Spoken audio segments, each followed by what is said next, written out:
सभी को चलिए प्रणाम, स्टार्ट। नमस्कार। कल तक हमने कुछ धातुओं के विषय में जानकारी की और धातुओं के बारे में जानने के बाद में आज हम पांचवी धातु के चर्चा करते हैं, लगभग अस्थि धातु। अस्थि धातु हमारे शरीर का एक ढांचा है जो हड्डियों से निर्मित होता है।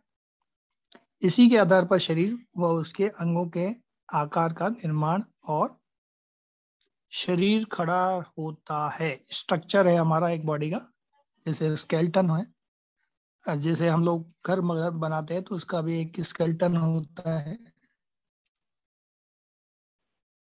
जो ईंटों के सहारे खड़ा रहता है, या उसकी नींव के ऊपर ईंटों के ऊपर सहारे घर मकान खड़ा रहता है, फिर उसके ऊपर प्लास्टर होता है।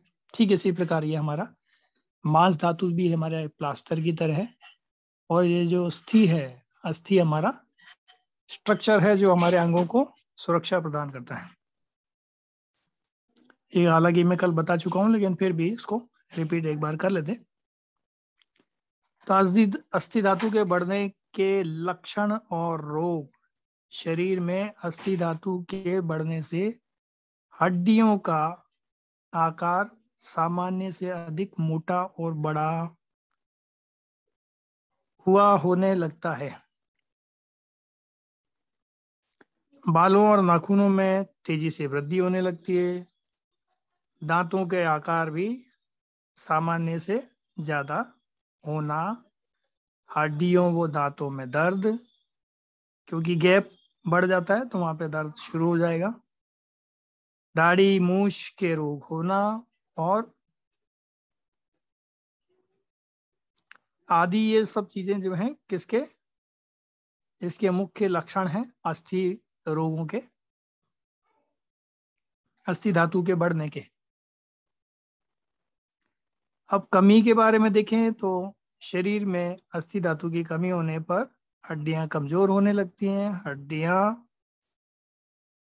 जोड़ों में दर्द, खटपट की आवाजें आना, दांतों व नाखूनों का टूटना, उसमें रेशेज आना, रूखापन आना, दाढ़ी के बालों का झड़ना आदि सभी अस्थि धातु में कमी के लक्षणों को दर्शाता है। उपचार की बात कर लें तो फिर अस्थि धातु बढ़ जाने पर तिक्त द्रव्यों से तैयार बस्ती देना श्रेष्ठ है। कल ये जानकारी दी गई थी। तिक्त द्रव्य का मतलब जितने भी हमारे तीखे नहीं, कड़वे द्रव्य। ये जो भाषा है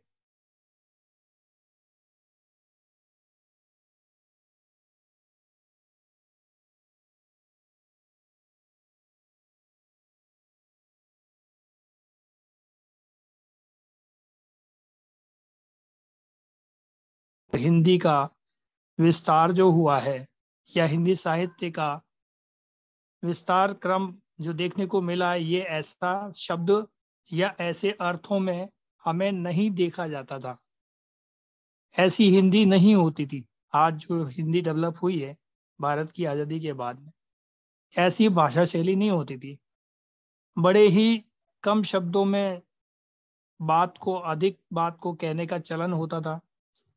साहित्यिक भाषा होती थी, अपनी एक अलग शैली होती थी। तो वहां पर तिक्त को उस जमाने में, उस समय, अपने समय में उसको कड़वा रस से संबोधित किया जाता था। आज के जमाने में हमारा कड़वा रस कुछ और है, उस जमाने का कड़वा कुछ और था। तो इसको तिक्त यानी संस्कृत के शब्द से ही यथा स्थिति ले लिया गया। और आज, उस समय संस्कृति होती थी तो सारे जो व्यवस्थाएं वो सब संस्कृत में ही लिखी गई हैं। उसके बाद में धीरे धीरे देवनागरी और ये बाकी परिवर्तन हुए हैं, भाषांतर जो हुए हैं, देश कालखंड के आधार पे कुछ परिवर्तन हुए। तो कालखंड में वर्णित भाषा शैली को उसी दृष्टिकोण से देखने की आवश्यकता होती है। तो तिक्त जो है वही, यानी कड़वा। तो कड़वे रस की हम लोग जो भी भाजी सब्जी भोजन आहार वो सब ग्रहण करते हैं तो अस्थि धातु कमजोर होने पर कैल्शियम युक्त आहार, जिसको आज के दृष्टिकोण में कैल्शियम बोला जाता है, दूध मट्ठा पनीर छाछ ड्राई फ्रूट्स आज के हिसाब से बोला जा रहा है तो सेवन करना। इसके लिए हड्डियों में कमजोरी होने पर ताजे फल हरी सब्जियां चना आदि दालों का सेवन, जिनमें प्रोटीन वोटीन ज़्यादा रहता है, कैल्शियम भी रहता है। रोजाना कुछ देर धूप में टहलना भी हड्डियों के लिए श्रेष्ठ माना गया है। हड्डियों की मजबूती के लिए आप मुक्ता शुक्ति व शंख भस्म आदि औषधियों का प्रयोग कर सकते हैं। छठी धातु की चर्चा करते हैं, मज्जा धातु। मज्जा धातु का मतलब शरीर में मौजूद बोन मेरो से है। अब बोन मेरो बताने की आवश्यकता नहीं है आज के हिसाब से, आज की भाषा में, फिर भी चलिए बता देते हैं कि करता क्या है। यहाँ पर हमारे आरबीसी डब्ल्यूबीसी इनका निर्माण हुआ करता है, जो शरीर के लिए रक्त निर्माण के लिए अति आवश्यक है। तो यहाँ पर बोन मेरो उसे कहा गया है, यानी मज्जा धातु उसे कहा गया है। ये हड्डियों के बीच में पाए जाने वाला बोन मेरो जिसको बोलते हैं मज्जा धातु, शरीर में मौजूद हड्डियों के भीतर जो खाली जगह या खोखली जगह होती है या छिद्र होते हैं, जिनको बोल लो आसान भाषा में, उनमें बोन मेरो भरा रहता है। एक जाली की सी आकार की संरचना होती है, वो बोन मेरो कहलाता है। तो बोन मेरो हड्डियों के जोड़ों के बीच चिकनाई का काम करती है और उसे मजबूती भी देती है। तो ये चिकनाई का काम करती है और मजबूती भी प्रदान करती है, यानी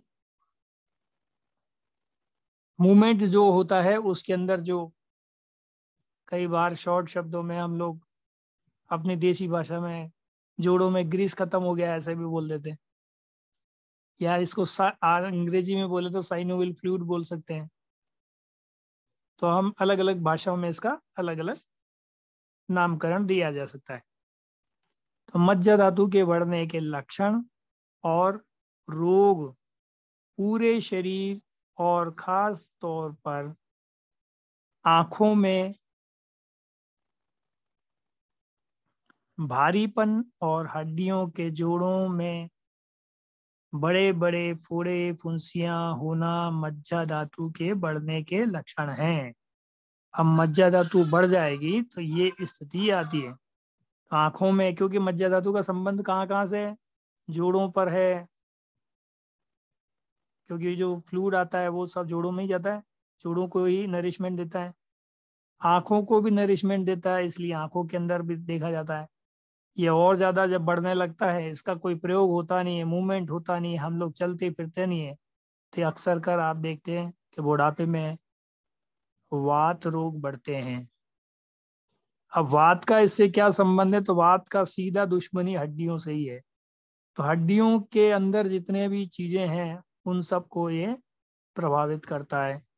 अब बोन मेरो को ये प्रभावित करेगा वात, तो उसका जो क्रियाकलाप है उसमें थोड़ी सी कमी देखने को मिलेगी, तो आंखों पे असर देखने को मिलेगा, या उसमें ज्यादा कुछ बढ़ गया है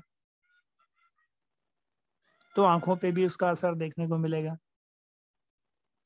तो इस तरह से अलग अलग जगह पर इनका अपना अपना स्थान धातुओं का शेष है। तो मज्जा धातु के बढ़ने से निम्नलिखित रोग हो सकते हैं। क्या क्या हो सकते हैं? बोन कैंसर यानी हड्डियों में कैंसर हो सकता है, ब्लड कैंसर हो सकता है, और उंगलियों के जोड़ों में दर्द और उसके अंदर फोड़ा होना, चक्कर आना, बेहोशी आंखों के आगे अंधेरा छा जाना, इस प्रकार की चीजें देखने को मिलती हैं। मज्जा धातु में कमी के लक्षण। तो मज्जा धातु में कमी से भी शरीर में कई तरह की समस्याएं हो सकती हैं। उनमें से कुछ समस्याएं निम्न प्रकार हो सकती हैं।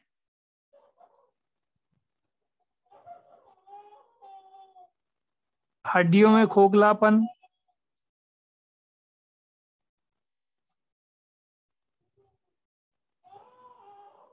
ऑस्टियोपीनिया, ऑस्टियोपोरोसिस या रोमेटाइड अर्थराइटिस, हड्डियों और जोड़ों का टूटना, चक्कर आना, आंखों के आगे अंधेरा छा जाना, ऐसा बताया गया।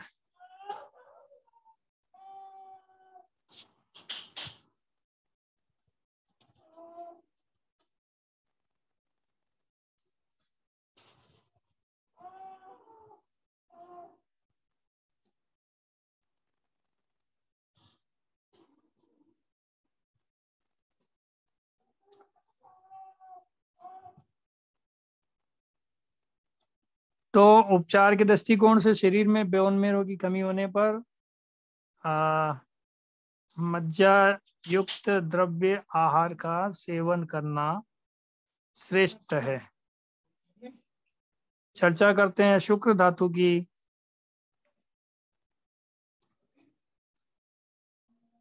इसे सबसे अंतिम, शक्तिशाली और महत्वपूर्ण धातु माना गया है।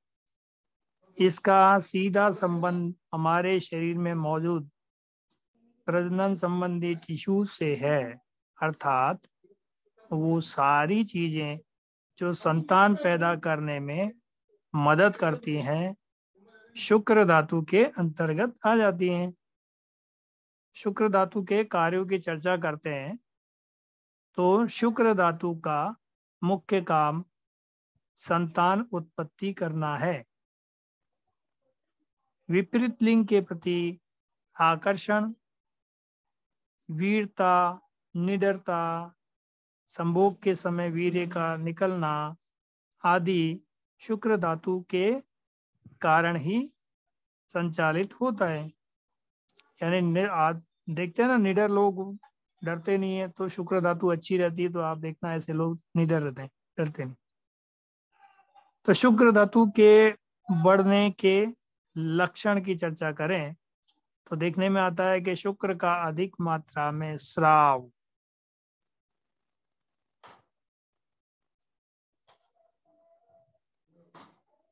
काम वासना बढ़ना और शुक्र मार्ग में पथरी होना शुक्र धातु के बढ़ने के लक्षण हैं।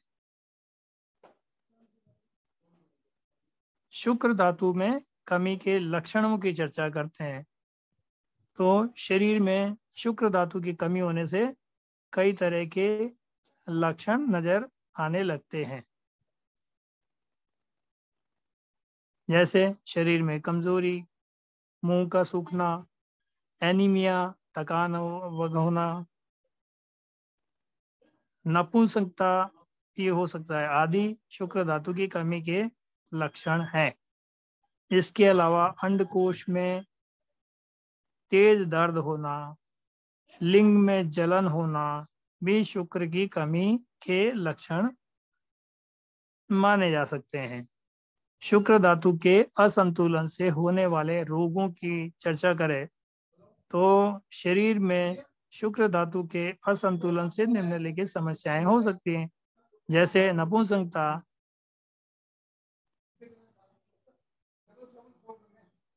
सेक्स की इच्छा की कमी होना, बीमारी, बच्चा पैदा होने की संभावना, नपुंसक बच्चे को जन्म देना या कम उम्र वाले बच्चे को जन्म देना। यानी मतलब कम उम्र का मतलब जो कम उम्र में चला जाए दुनिया से। अपंग या विकृत बच्चे को जन्म देना, आजकल ये बहुत ज्यादा देखने को मिल रहा है। अभी कई केसेस आते हैं, बच्चे को माँ दूध पिलाना चाह रही है लेकिन बच्चे को पिला नहीं सकती है, क्योंकि शायद वो जो बच्चा है उसको दूध पिलाने पर उसका दूध यानी उसके धातुएं कमजोर होने के कारण वो मैच्योर नहीं हो पाया, ब्रेन मैच्योर नहीं हो पाया उसका, न इम्यूनिटी उसकी अच्छी है, ना वो स्वस्थ रह पा रहा। तो शुक्र धातु अच्छी होने से इम्यूनिटी भी अच्छी हो जाती है। तो शुक्र धातु के खराब होने से वो बच्चा दूध पीता है तो उसके पेट में जाने के बजाय वो बच्चे का जो दूध है वो फेफड़ों के अंदर चला जा रहा है, फेफड़ों की सफाई करवानी पड़ रही है। ऐसे कुछ लक्षण देखने को मिल रहे हैं। यानी ब्रेन का, यानी मेडुला ऑब्लांगाटा का, आधुनिक भाषा में बोले तो मेडुला ऑब्लांगाटा का एपिग्लोटिस के साथ में जो संबंध होता है वो ठीक से काम नहीं कर पाने के कारण ऐसी स्थितियां बनती।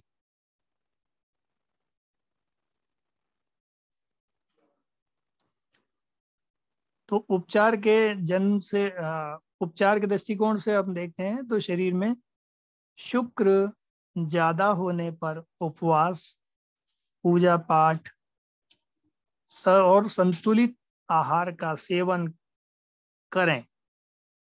यानी उपचार के दृष्टिकोण से देखें तो शरीर में क्या, शरीर में शुक्र धातु ज्यादा होने पर उपवास, पूजा पाठ और संतुलित आहार का सेवन करें।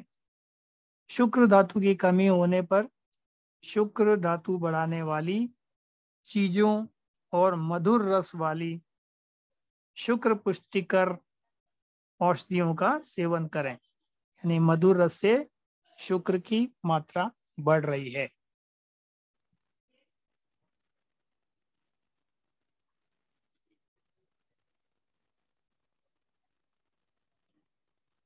अब आज के युग में जो हो रही है ये तो थी हमारी सातों धातुएं।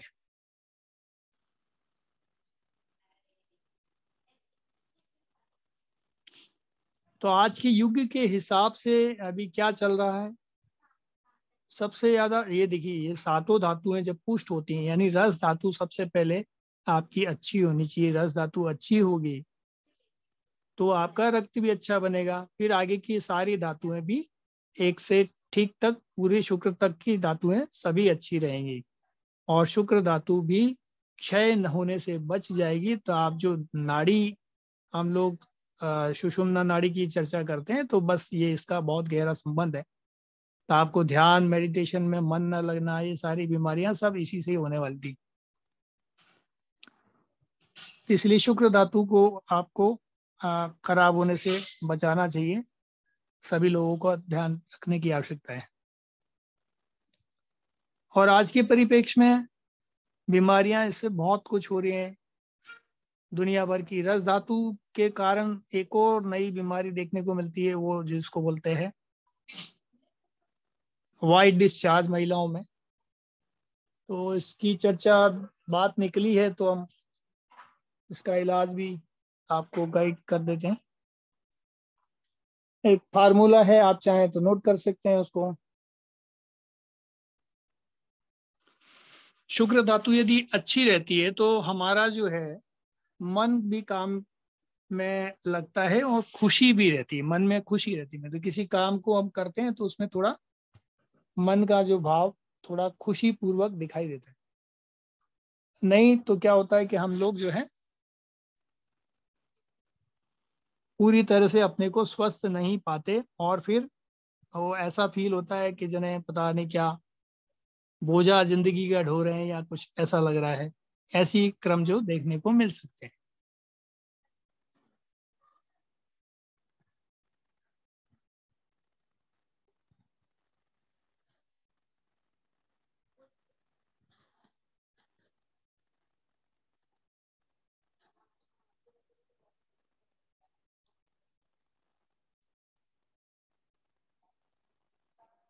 तो ये मैंने ग्रुप में शेयर किया है, आप चाहें तो इसको इस तरह से लगा दिया है मैंने स्क्रीन पर, आप देख पाएंगे।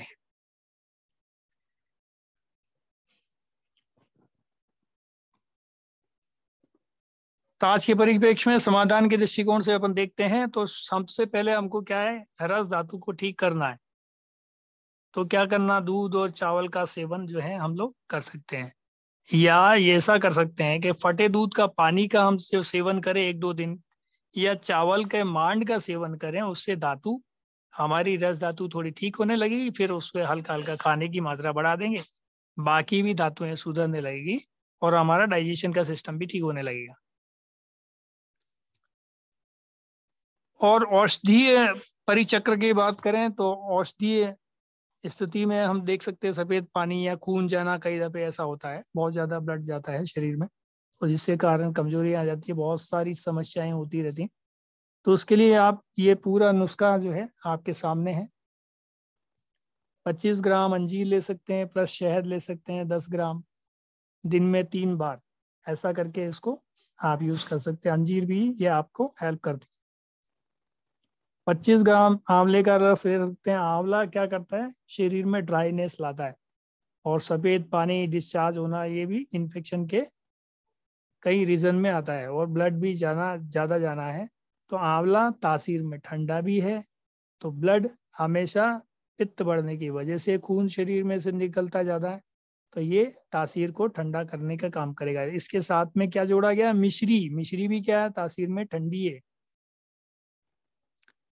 इसलिए कहा गया कि इसको 25 ग्राम आंवला, 10 ग्राम मिश्री, खून ज्यादा जाना है या शरीर में से सफेद पानी भी जाना है, यानी किसी भी स्रोत का, शरीर के उपयोगी स्रोत का शरीर से बाहर निकलना,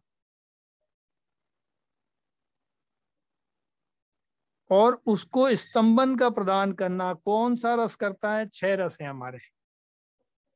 स्तंभन का मतलब वहीं के वहीं रोकने का काम। तो कौन सा, कषाय रस करता है, और आंवले में क्या है, कषाय रस।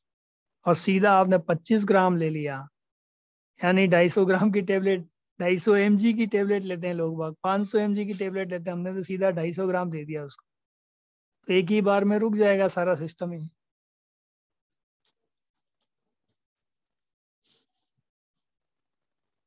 तो हम ऐसा दे रहे दिन में 3 बार, और रेगुलर ये बना के रखते हैं तो बहुत कुछ लाभ कर सकता है।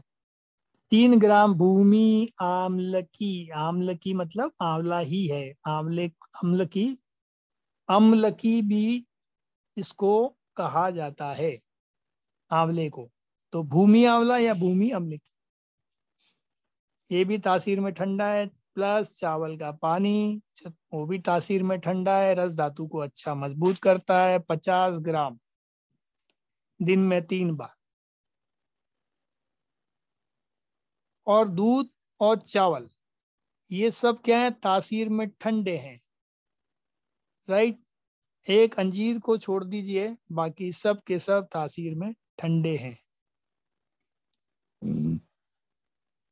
और जो भी हमारे शरीर में गर्मी बढ़ जाती है, जिसके कारण रक्त धातु खराब हो जाती है, और जो भी ब्लड आने का, यानी पित्त बढ़ जाता है, तब भी ब्लड शरीर में जल्दी और ज्यादा मात्रा में बाहर आता है। मेंसेस पीरियड में भी ज्यादा ब्लड तभी निकलेगा जब शरीर के पेट वाले हिस्से में, यानी अपान वायु क्षेत्र में क्या बढ़ जाएगा, गर्मी बढ़ जाएगी शरीर के इस भाग में, अपान वायु क्षेत्र में। जब भी गर्मी ज्यादा बढ़ेगी तो क्या होगा, ब्लड का संतुलन बिगड़ जाएगा, जिसके कारण ब्लड का प्रवेश वहां पर भी हो सकता है, और वो बाहर निकलने का क्रम अधिक मात्रा में होगा।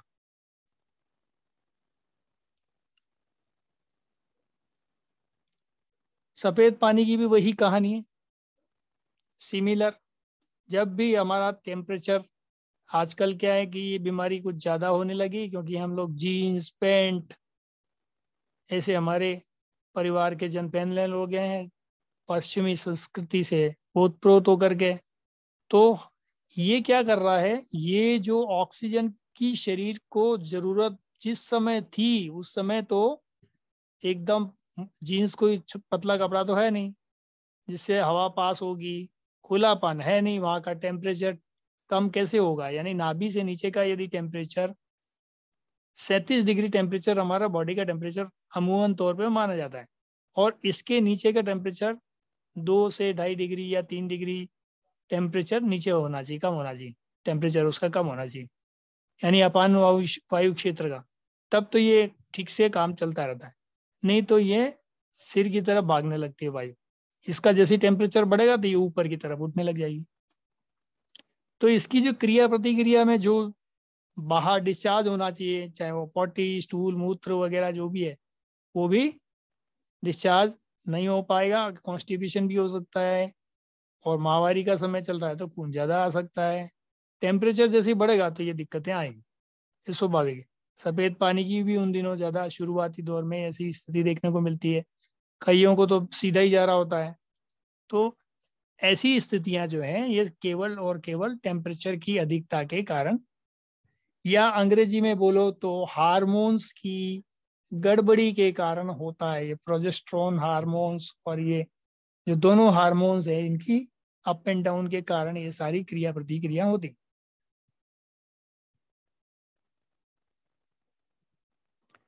चार हार्मोन्स विशेष तौर पे काम करते हैं ब्लड के अंदर, और ब्लड के अंदर ही होते हैं हार्मोन्स, ब्लड के साथ ही होते हैं। जैसे ही टेम्परेचर बढ़ेगा तो वो ज़्यादा एक्टिव मोड में आ जाएंगे, एक्टिव मोड में आ जाएंगे तो ब्लड का भी फ्लो ज़्यादा तेज होगा, बाकी सारी क्रियाएं गलाब भी तेजी से काम करेगी, जिसके कारण ऐसी स्थितियां बन सकती हैं।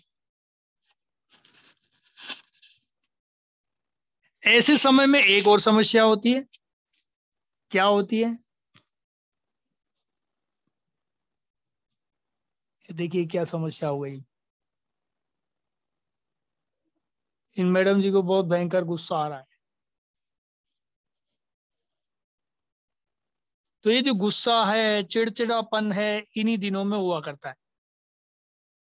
इन दिनों में या तो हम रेगुलर जो है क्या दें इनको, इन मैडम जी की कहानी ऐसी होगी तो अब क्या दें? तो इन मैडम जी को क्या देना चाहिए? आंवला। आंवला तासीर में ठंडा है, घी, घी भी ठंडा है और ये पित्त को भी शांत करता है, घी के बारे में हमने पढ़ा। और मिश्री, धागे वाली मिश्री, ये जो मशीन कट मिश्री आती है नहीं, तो ये भी क्या करती है? हेल्प करती है। तासीर यानी आंवला भी ठंडा, घी भी ठंडा और मिश्री भी ठंडी। लेकिन आंवला ड्राई है, खुश्की पैदा करता है, तो उसकी खुश्की को भगाने के लिए घी और मिश्री दोनों काम करते हैं। सर ये तीनों मिला के देने हैं या अलग अलग? नहीं जी, तीनों मिला के, अच्छा। अलग बिल्कुल ही नहीं, आंवले को सब कूट एक साथ। के, आंवले को कूट के उसमें घी डाल लो और मिश्री डाल लो।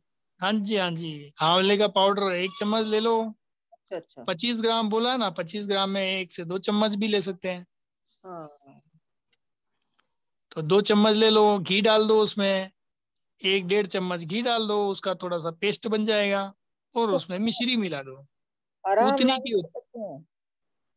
हाँ जी। हरा आंवला भी ले सकते हैं, हरा जो आजकल आ रहा है।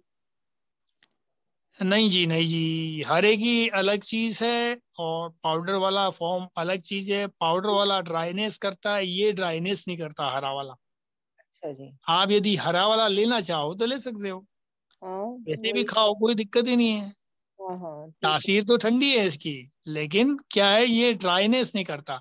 वो हाँ आपके ब्रेन के अंदर या बॉडी में कहीं इन्फेक्शन है तो फिर ये वाला चूर्ण वाला काम करता है, वो ड्राइनेस सुखा देता है वहां अंदर जाके।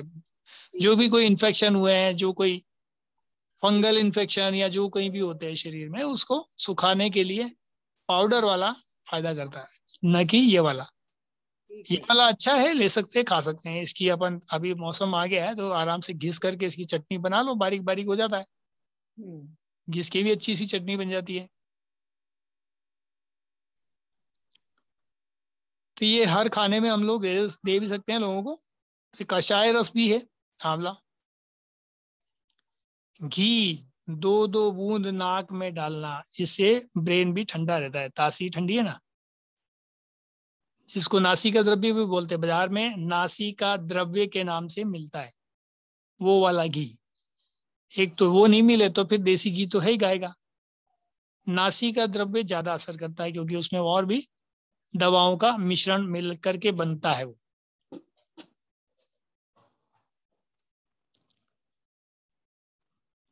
धनिया का पानी कितने दिन देना? 7 दिन देना। तो 7 दिन महिलाओं को तो दे सकते हैं, पुरुषों को धनिये का या धनिये के पानी से शुक्र दोष हो सकता है, उनके शुक्राणु डेड हो सकते हैं, स्पर्म काउंट कम हो सकती है, उनकी नंबर कम हो सकती है। तो ये थोड़ा उनको समझना पड़ेगा कि हमको कितना लेना है, जितनी आवश्यकता है उतनी। यदि परिवार बढ़ाने के क्रम में लगे हैं, अभी नई नई वेली शादी हुई है, तो इन सब चीजों से बचना चाहिए। तो और जिनका क्रम पूरा हो चुका है उनको तो टेंशन ही नहीं है, कुछ भी खाओ मस्त रहो, नो टेंशन। सर धनिया की चटनी भी ना खाएं वो? नहीं, धनिए की चटनी का मतलब, धनिए की चटनी खा सकते हैं, अच्छा। लेकिन कुछ लोग धनिए का पानी और कुछ लोग तो धनिए के बीज को ही उबाल के ले रहे होते हैं। ये किडनी के लिए तो बहुत बढ़िया मजेदार है, किडनी के रोगों के लिए तो बहुत बढ़िया है, लेकिन दोष जो पैदा करेगा वो उसके लिए आपको स्वतः तैयार रहना पड़ेगा।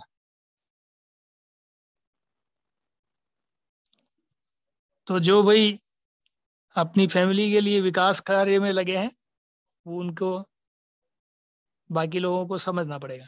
चलिए, गर्म पानी में घी डाल के पीना, हाँ ये भी है, इससे थोड़ा सा मॉइस्चर बढ़ता है बॉडी के अंदर। एक और काम करता है, गर्म पानी में घी डाल करके आप उबालते हो अच्छे से और आधा कर लो इसी पानी को, तो बॉडी में पेन किलर का काम करता है, वात दोषों को हरता है, ये भी मैं आपको बता दूं। और ये जो गुस्सा भी क्यों आता है, ये वात बढ़ जाता है शरीर में तभी आता है। चिड़चिड़ापन जो आता है वो भी तभी आता है। और मेंसेस पीरियड में महिलाओं को वात बढ़ता ही बढ़ता है।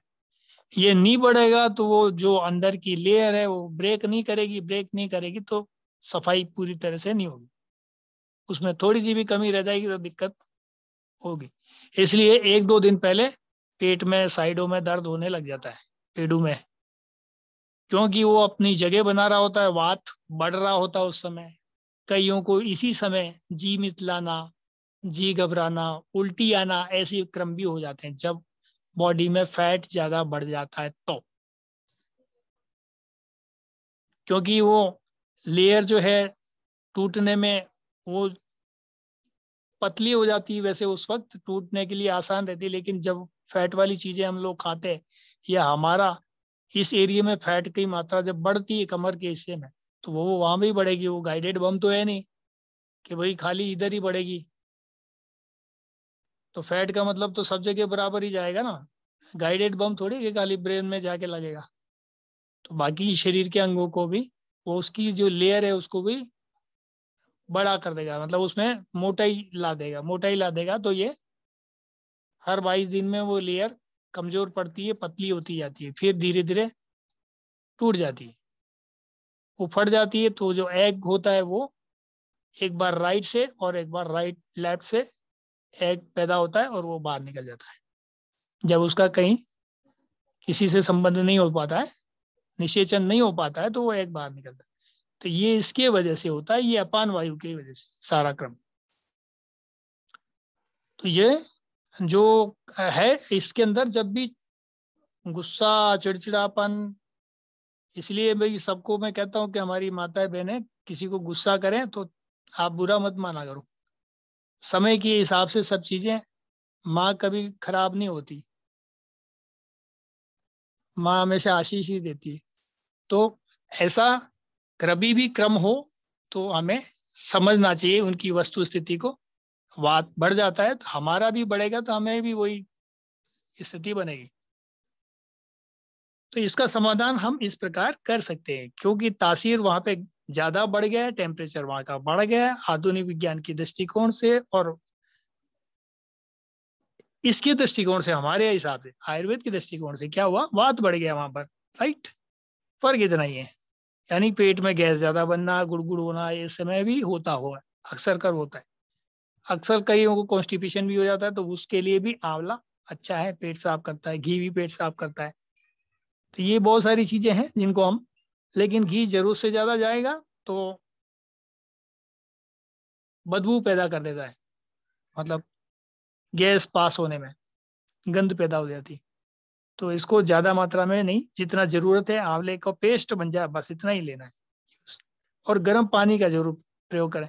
और नहीं तो आंवले का ही काढ़ा बना के आप चाहो तो उसमें घी वाला भी काढ़ा बना के एक साथ भी पी सकते हैं, कोई दिक्कत नहीं। लेकिन इसको पीना बड़ा कठिन हो जाता है। मैंने एक दो बार करके देखा प्रयोग, कि मैं किसी को बताऊं इससे पहले मैं खुद क्यों नहीं करूं, क्योंकि स्वाद तो मुझे पता है, लेकिन लगता कैसे है। अगले वाले को दोषारोपण नहीं करे, खुद भी करके देखना चाहिए। तो इस तरह से हम उपचार को हम ला सकते हैं क्रम में। तो ये शुक्र धातु के दोषों के हरण के लिए हम तासीर को ठंडा रखने में, या ढीले कपड़े ऐसे समय पहना करें। ऐसे समय क्या, 12 महीने ही ढीले कपड़े, नीचे वाले ढीले हों कम से कम, तो वो ठीक रहेगा। इसलिए हमारा जो है ना पहनावा ही कुछ भारत के अंदर ऐसा ही बना हुआ है, एकदम ढीला ढीला। सलवार भी बनी तो भी, साड़ी बनी तो भी, या हमारा कुर्ता पजामा बना तो भी, ये भारतीय परिवेश जो है बिल्कुल सर्वसाधारण जो लगता है, ये हमारे यहाँ के वातावरण के हिसाब से बना है। क्योंकि अपान वायु बिगड़ जाती है। अब वो हम कोट और टाई और पैंट ऐसी टाइट वाली पहन के, जीन्स पहन के घूमते हैं, तो इससे क्या होगा। भाई पाश्चात्य की जो परिधान है उसके लिए तो अच्छा है वो, लेकिन हमारी जो धातु है उसको खराब कर देता है वो। क्यों खराब कर देता है, टेम्परेचर को बढ़ा देता है, आधुनिक भाषा में बोलेंगे। तो ऐसे क्रम जो देखने को मिलते हैं, फिर वो रोग का रूप धारण करने लगते हैं। तो बेहतर है कि हम रोग से बचे रहें तो खुले कपड़े धारण करें। साउथ में चले जाओ तो वहाँ का टेम्परेचर ज्यादा है, तो वहाँ तो महिला हो या पुरुष, वो तो धोती पहनते हैं एकदम सफेद। जैसे हमारे पी चिदम्बरम साहब, साउथ के जो हमारे नेताओं को हमने देखा, हमारे प्रधानमंत्री भी रह चुके एक तो, नरसिंह राव साहब। तो ऐसे वो ऑफिस में भी उन्होंने हमारी यूनिफॉर्म नहीं बदली, टाई कोट में नहीं आए। तो हमारी कल्चर जो है एकदम अपने हिसाब से, हमारे इन्वायरमेंट के हिसाब से। और वहाँ जो पश्चिम की सभ्यता में क्या है कि वहाँ का टेम्परेचर ही ऐसा है। वहाँ का टेम्परेचर वहाँ दो ही है, या तो सर्दी है या फिर भयंकर सर्दी है। तो वहाँ की सभ्यता, उनके परिधान, उनकी व्यवस्थाएं, उनके खान पान सब वहाँ के हिसाब से बने। हमारी खान पान, हमारे परिधान, हमारी व्यवस्थाएं हमारे हिसाब से। तो जब खिचड़ी पकती व्यवस्थाओं में या चिकित्सा में भी खिचड़ी पकती है, तब भी हमको उसका कोप भाजन होना पड़ता है। दादा, ये जो सफेद पानी के लिए आपने बताया 3 मिश्रण, ये तीनों एक साथ लेने हैं या फिर कोई एक लेना है? तीनों सब मिक्स करिए। नहीं अच्छा, नहीं, वो पहले वाला सफेद। ना। हाँ, पहले वाला जो था तो 3 तरीके से बताया था ना आपने। हाँ जी, हाँ जी, हाँ जी, तो वो तीनों अप्लाई करना है या फिर सिर्फ एक ही फॉर्मूला? बिल्कुल आप तीनों ले सकते हैं, कोई नुकसान नहीं है उसमें। एक कैसे? साथ? हाँ हाँ, 25 ग्राम अंजीर प्लस शहद 10 ग्राम, तो ये ठीक है। दिन में 3 बार ले सकते हैं। ये तो खुराक ही तो है, खाने पीने की चीजें हैं ना। हाँ जी दादा।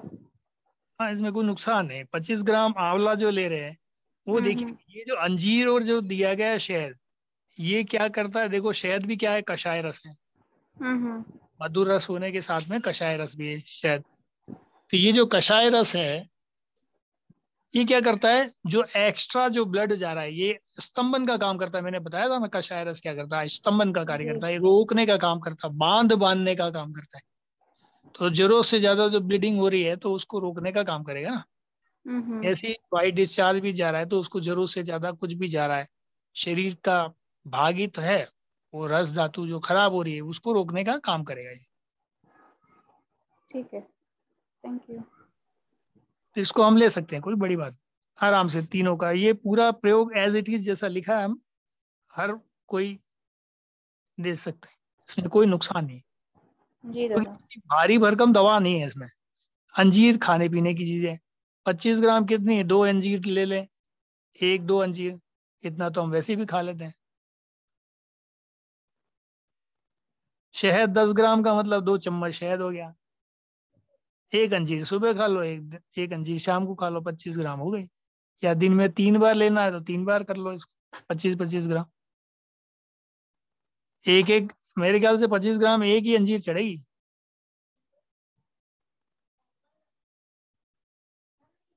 साइज पर भी डिपेंड करती है, छोटी बड़ी आती है, जैसी देख लीजिए आप अपने हिसाब से। जी।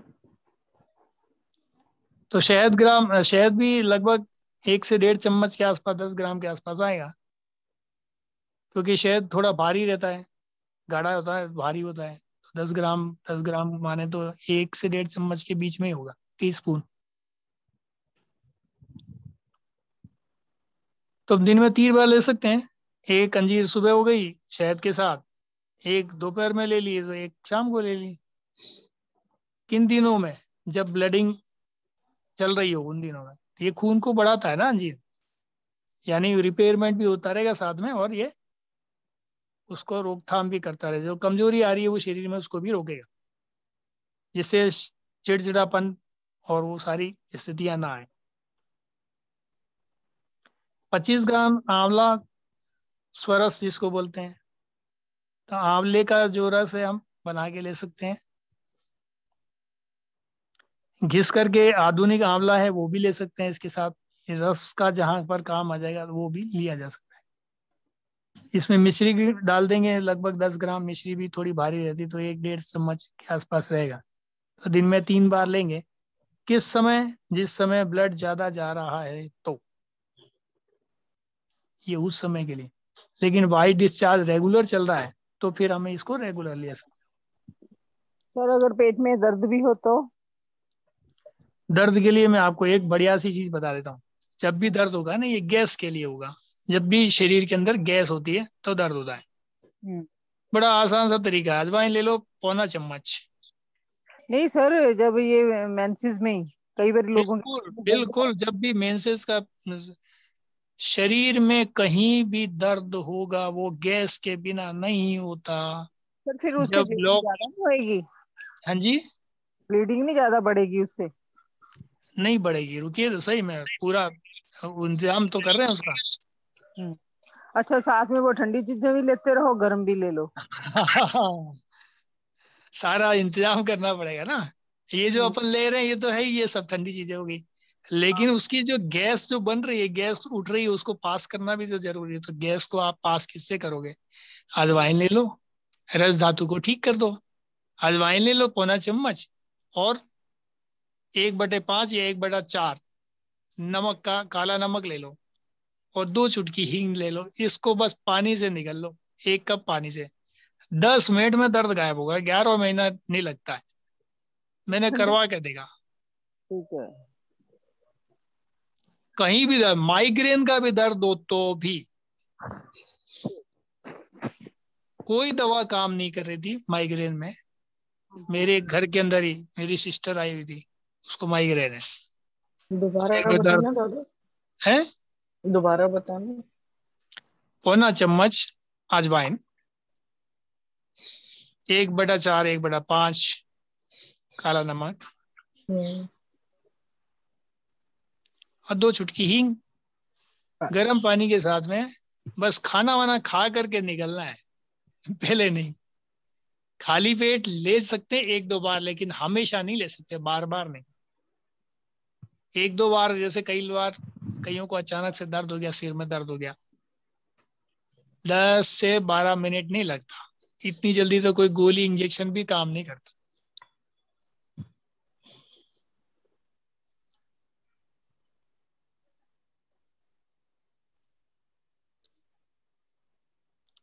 जिसका और कहाँ का काम करेगा, यही फार्मूला बता देता हूं मैं आपको, और नोट कर लो।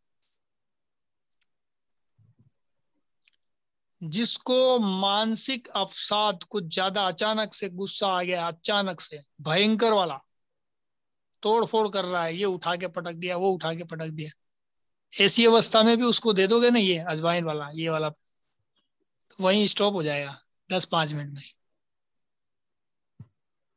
अब देना कैसे है वो आपको तय करना है, क्योंकि वो अभी तो खतरनाक मोड में है। ब्लड प्रेशर बढ़ गया है, बॉडी में कहीं एग्रेशन आ गया है, तब भी इसको दे सकते हो। बीपी हाई हो गया अचानक, सर फिर ये अजवाइन गर्म नहीं होती? अजवाइन गर्म होने के साथ साथ स्निग्ध भी है, यानी इसमें चिकनापन भी है। ओके। जिनमें, हाँ, जिनमें स्निग्धता भी पाई जाती है, वो गर्म होते हुए भी पैदा कर जाती है। ओके जी, ठीक है। हाँ, तो अपनी गर्मी को जब तक काम होता है जब तक वो बरकरार रखती है, फिर उसके बाद में अपनी गर्मी को खुद ही खप मार डालती है। जैसे मुलेठी, मुलेठी भी स्निग्ध है, लेकिन जब तक गर्म है तक आप लेते रहते हो गले की बीमारियों में, रोगों में, खांसी जुकाम में, ताप, गर्म होते हुए भी काम करती है। लेकिन अंदर जाने के बाद जब इसका पाचन होता है और ये दोषों के साथ में मिल करके और सब धातुओं में जाती है, तो ये ठंडी हो जाती तासीर में। क्यों हो जाती? ठंडी तो नहीं रहती, नॉर्मल हो जाती। मतलब सौंठ भी ऐसी काम करती, स्निग्ध है। हींग नहीं है, बस हींग गर्म है, इसलिए उसको क्या किया जाता है, मैदे के साथ बनाया जाता है हींग को। ये जो हींग आपके पास आई है इसमें मैदा मिला हुआ है। प्योर हींग को तो आप रख ही नहीं सकते घर में, उड़ जाएगी, इतनी तेज होती है। अफगानिस्तान से आती है, अभी इसलिए महंगी हो जाएगी या हो गई होगी। मुलेठी का क्या होगा दादा? मुलेठी से एसिडिटी कम कर देता है। मुलेठी बहुत सारे काम करता है, बहुत सारे। अल्सर फल्सर में भी काम करता है। सर इसको लेना कैसे है मुलेठी को? मुलेठी तो आप मुंह में रख के चूस भी सकते हो आराम से। एक लकड़ी पकड़ो, गले के लिए आवाज को सुरीली बनाता है। सिंगर विंगर बनना तो भी अच्छा है। गले में खांसी वांसी आ रही है तो अच्छा है। शहद के साथ मिला के लोगे तो खांसी को दूर करता है, जुकाम में भी फायदा करता है। मतलब पेट और गले पे सब पे काम करता है ये। अब इसकी शर्त एक ही है, एसिडिटी में भी ये काम करता है। और शर्त एक ही है कि ये स्निग्ध है, ये ड्राइनेस नहीं है। किसी के इन्फेक्शन है पेट में, ईएसआर बढ़ा हुआ है, सीबीसी विथ ईएसआर, अपन जो ब्लड टेस्ट कराते हैं, और वो ईएसआर बढ़ा हुआ है, तो ऐसे व्यक्ति को थोड़ा सा इसे परहेज करना चाहिए मेरे हिसाब से। लेकिन लोग देते हैं फिर भी, पता नहीं क्यों देते हैं। जहाँ इन्फेक्शन है वहां तो ड्राई फॉर्म वाला देना चाहिए ना, ड्राई करने के लिए। इन्फेक्शन को सुखाने वाली चीज देनी चाहिए। उसका अंतर उसी परिप्रेक्ष्य में बैठ करके हमें करना पड़ता है। जिस समय जो भाषा का चलन उस समय का है ना, जो ग्रंथकार हैं हमारे, जो उस जमाने में हुए थे, उसका भाषा का उस समय का अर्थ कुछ और था, आज का अर्थ हमारे परिप्रेक्ष्य में कुछ और है।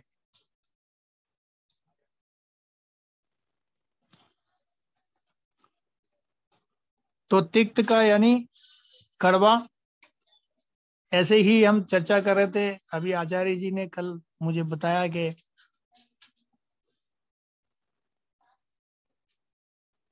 विषय निकल रहा है भाषा का, तो मैं उस पर भी चर्चा कर लेते हैं आज।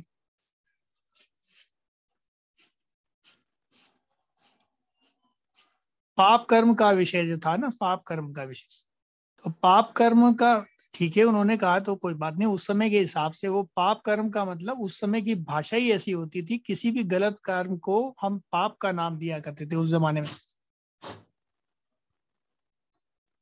आज हम पाप की दूसरी परिभाषा मानते हैं, जो पंडित जी बताते हैं वो वाली भाषा मानते हैं, है ना।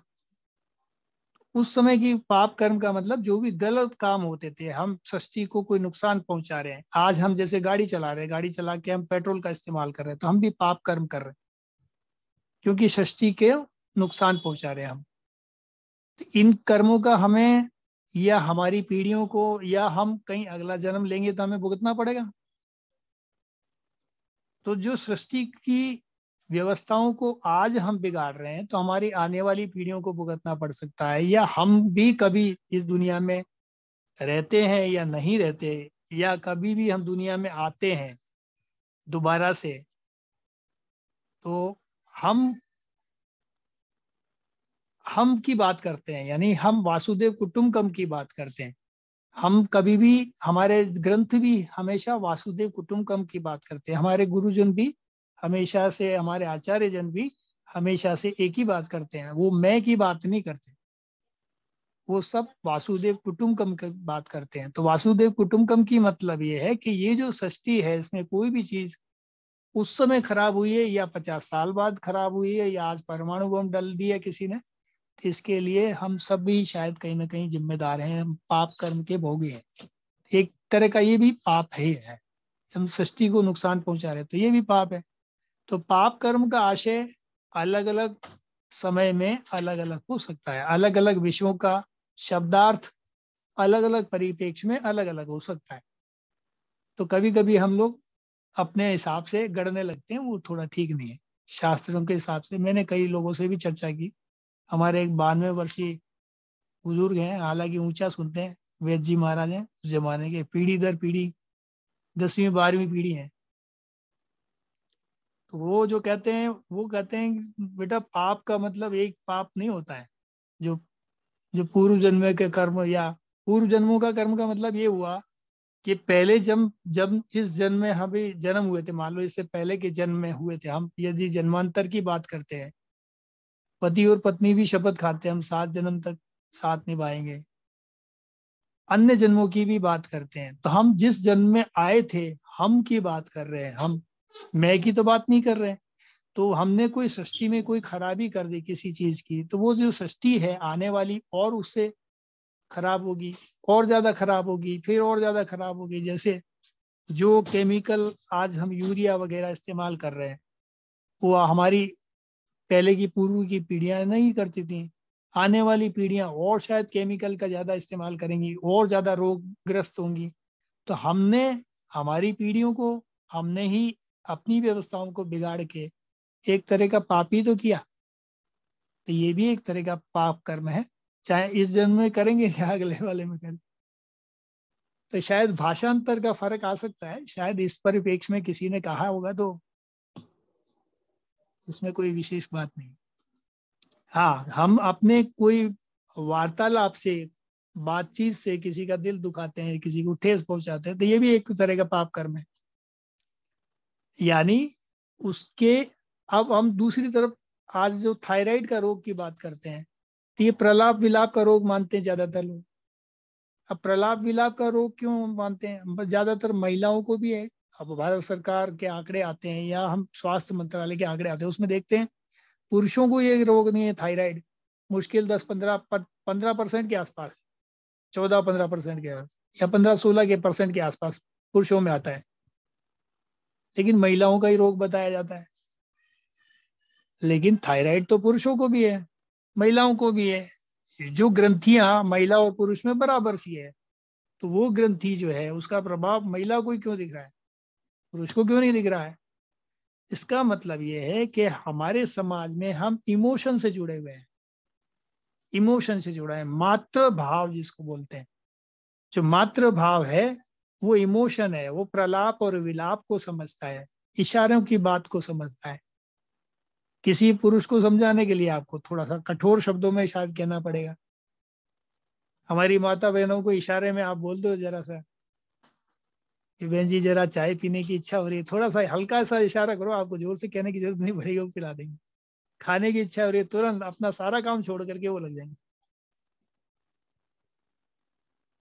ये एक दूसरे के लिए समर्पण का भाव पैदा करता है।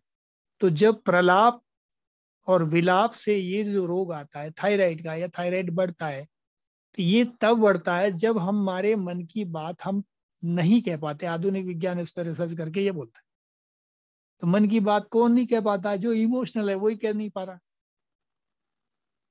वो सोचता है अरे मेरी इस बात से कहीं किसी को आघात लगा तो, उसके दिल में कुछ मेरे प्रति कुछ ये हुआ तो की कहानी में रह जाता है, अपने मन की बात को अंदर ही दबा के बैठा रहता है। तो ये कौन करता है? पुरुषों की संख्या तो ये कम है, महिलाओं में ज्यादा है। तो ऐसे रोग जो है प्रलाप विलाप से संबंधित हैं, वो सारे रोग जो है एक तरफ दिखाई देते हैं। तो उसके कारण जो है आज का विज्ञान खोजता नहीं है, वो दूसरे कारणों पे बात करता है। लेकिन हाँ, प्रलाप विलाप तक तो विज्ञान पहुंच गया, लेकिन ये प्रलाप विलाप क्यों हो रहा है वो उसका उत्तर खोजने में वो असमर्थ है। क्योंकि संस्कृति का नहीं पता है, ज्ञान नहीं है। तो इंडियन कल्चर को जब हम समझेंगे, हम वासुदेव कुटुंबकम की बात करने वाले लोग, तो हम सब की बात, हम की बात करने वाले, मैं की बात करते ही नहीं। तो हम कोई भी नुकसान होता है तो उसको भी हम बराबर बांटने का प्रयास करते हैं।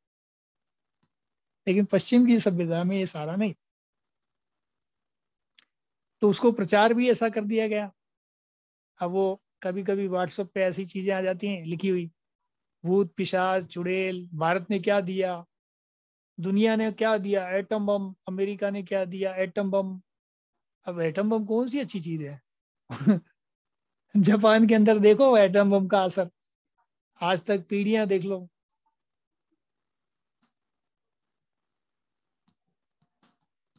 तो पीढ़ियां भुगत रही हैं। तो ऐसे जो काम है, अब ये आज लाइटें जो आगे हैं, हम मनुष्य ने लाइटें बना ली, ये कौन सी तरक्की है? ये तरक्की नहीं है। ये तरक्की क्यों नहीं है? ये इसलिए भी तरक्की नहीं है कि एक प्रकार का एक कीट होता है जो क्या करता है, आपके वेस्ट मटेरियल को धरती पर, एक साइंस ने खोज के बताया, मैंने नहीं बताया, आज की आधुनिक विज्ञान की खोज है। उनका कहना ये है कि ये जो रोशनी हो रही है ना, एलईडी वगैरह जो लाइटें हो रही हैं, ये लाइटें भी आपका पॉल्यूशन कर रही है।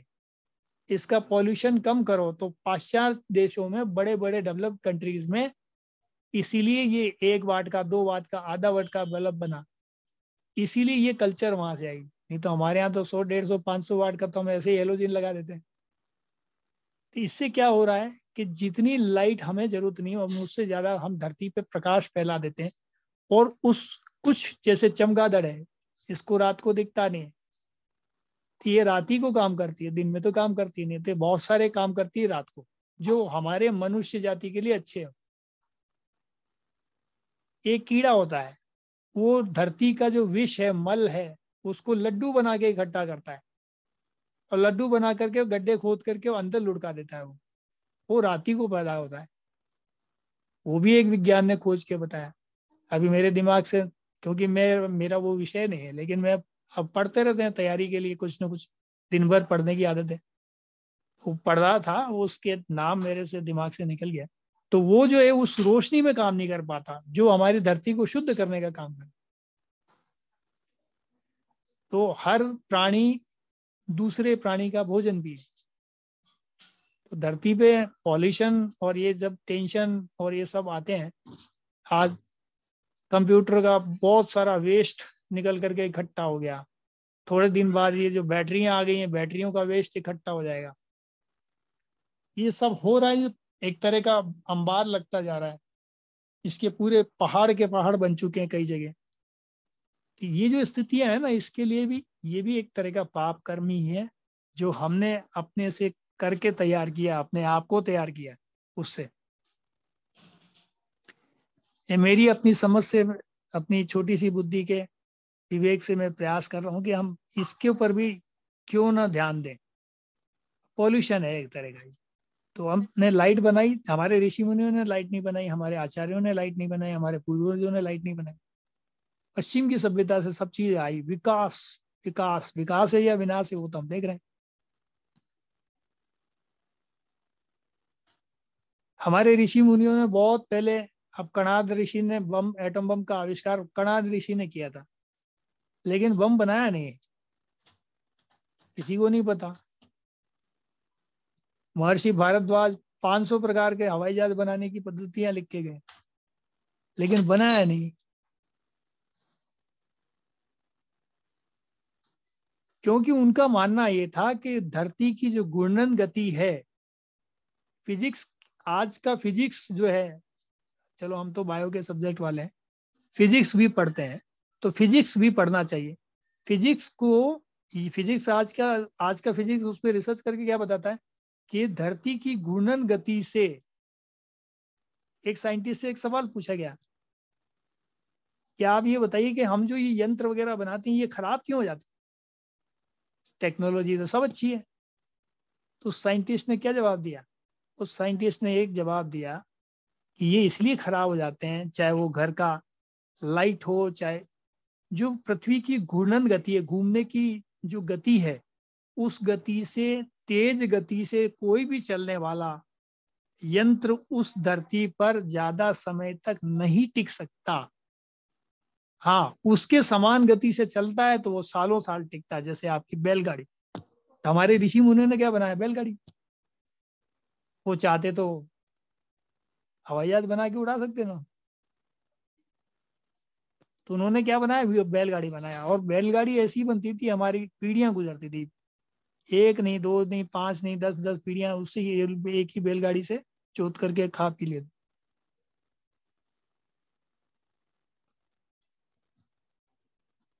तो कभी खराब नहीं होती थी, ना कटती थी, ना फटती थी, उनकी उम्र ज्यादा है। आज की गाड़ियां, आज की गाड़ी को तो जरा से में हमको कराना पड़ता है। अब मेरे घर के वॉशिंग मशीन को रिपेयर कराना पड़ता है, क्योंकि पृथ्वी की गति से जितनी ज्यादा तेज गति से काम करेगी, वॉशिंग मशीन आप देखना ये कम गति से चलती है, लेकिन पृथ्वी की गति से तेज तो है, लेकिन वॉशिंग मशीन जितनी जल्दी खराब नहीं होती उतनी ज्यादा आपकी किचन की जो है, जितना ज्यादा आरपीएम बढ़ा होंगे वो जो ज्यादा चीजें खराब हो रही हैं। क्या हो रही हैं? तो आरपीएम सबसे ज्यादा किचन में क्या है, किस चीज में मिलेगा? आपके आरपीएम मिलता है ये जो आपका मिक्सर ग्राइंडर, तो आपके मिक्सर ग्राइंडर जल्दी से खराब हो जाते हैं। वॉशिंग मशीन सालों साल चल रही होती है, तो इसकी गति उसके समकक्ष है, खराब तो होती है लेकिन उसके थोड़ा सा कम है। तो जो कम गति से है, आप भी यदि जीवन में किसी भी गाड़ी में नहीं बैठ के चलो तो जीवन में शायद, मुझे नहीं लगता है आप स्वयं बीमार पड़ जाओ, क्योंकि एक घर्षण होता है। हम बीमार क्यों? जैसे वात क्यों बढ़ जाता है शरीर में? हम यात्रा करते हैं तो हमारे शरीर में वात बढ़ जाता है और कईयों को उल्टियां आती है। आप देखना, किसी ट्रेन की खिड़की की पे कोई बैठा हुआ उल्टी कर रहा होता है, कोई बस की खिड़की पे उल्टी कर रहा होता है, ये वात बढ़ने के कारण है।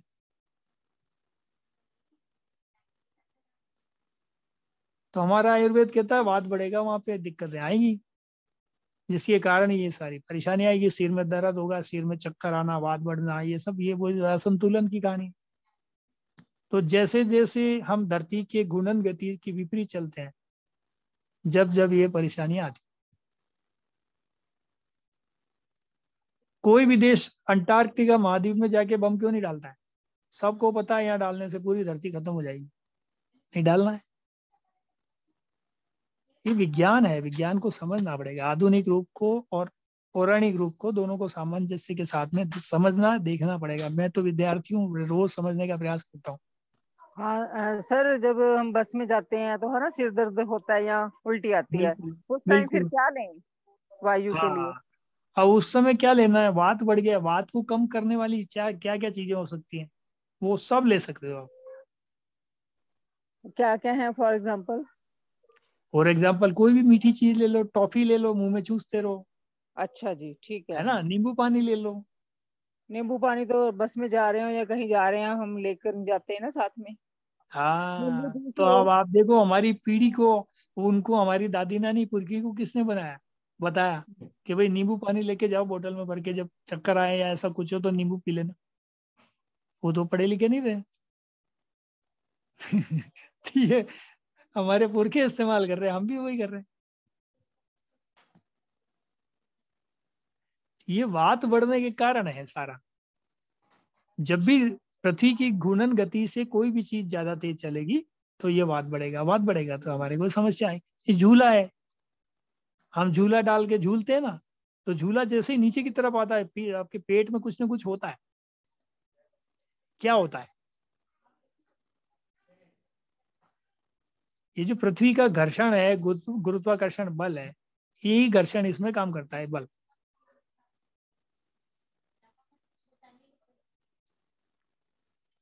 तो केवल बायोलॉजी पढ़ने से या चिकित्सा विज्ञान पढ़ जाने से हमें चिकित्सा नहीं आती। हमें बार और ये भौतिक विज्ञान को भी समझना पड़ेगा, उसके रसायन शास्त्र को भी समझना पड़ेगा, तब कुछ बातें दिमाग में चलती हैं, जब समझ में आती।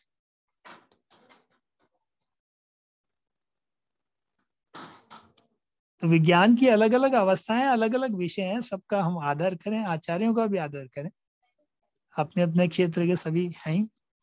तो हम सब विद्यार्थी हैं, हम सब सीखेंगे, बढ़ेंगे आगे। और दूसरों का विचार का आदर करना हमारी कल्चर बोलती है, नहीं तो हम भी तालिबानी हो जाएंगे।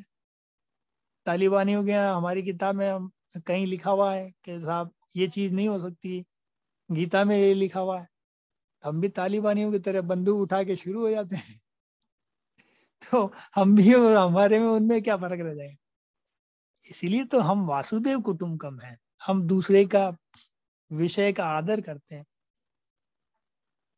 भाषा का दृष्टिकोण अलग हो सकता है, समय के हिसाब से, कालखंड के हिसाब से उनका परिवर्तन देखने को मिलता है। उस पर संयमित विचारधारा की आवश्यकता हमें रहनी चाहिए और रहेगी, और वो हमारी कल्चर है।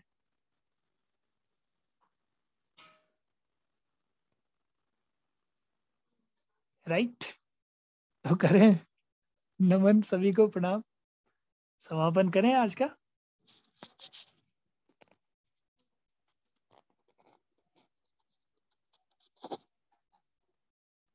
कोई प्रश्न थोड़ी है?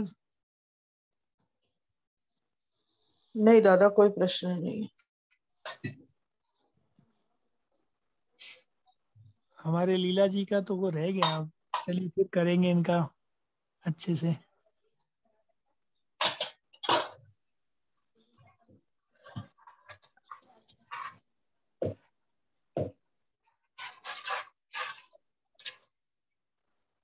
अस्थि धातु पर हम और विस्तार पूर्वक थोड़ा ले लेंगे और अस्थि धातु को समझने का प्रयास करेंगे। देखिए, धातुओं में एंडलेस है, अपन जितना घुसेंगे उतना ही उनके रोगों पर चर्चा हम कर सकते हैं, और उसका विस्तारीकरण के आधार पर, धातुओं के आधार पर, उसकी प्रकृति के आधार पर, उसके जो हमारे जो घटक तत्व हैं जो उनसे संबंध रखते हैं, उनके आधार पर हम बहुत सारे विश्लेषण उनको कर सकते हैं, और किस रोग में कहाँ किस प्रकार से हम क्या प्रयोग करना चाहिए वो भी हम कर सकते हैं। तो उस पर